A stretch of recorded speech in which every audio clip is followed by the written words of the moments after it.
Кара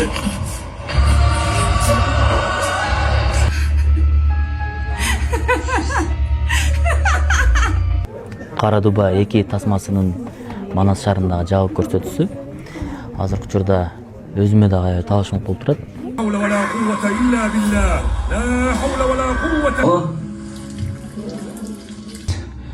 Руханий жактан окшойт. Мен жок эле дегенде ошол бир 5тен сыйкыр жасаганда 500 миңден ашык адамды сыйкыр жасатып койгон болот. Биздин жашообузда арабызда эле ошондой адамдардын ушундай ситуация менен баягы күрөшүп атышат. 2021-жылы келинчегимди жоготконмун го.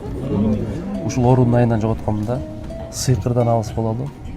Бирөөнү сыйкырлап коюшуң мүмкүн. Бул жашоодо билинбесе, акыретте сөзсүз ал нерсе билинет.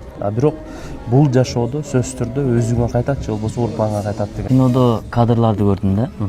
Ал жерде каарман учуп жүрөт.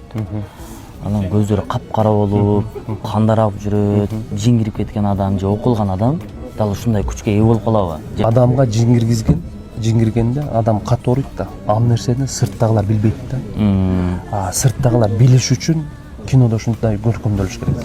Мен бир сөз менен айтсам, бул кинону канчалык көбүрөөк эл көрө турган болсо, коомубузда ошончолук пайдалуу болот.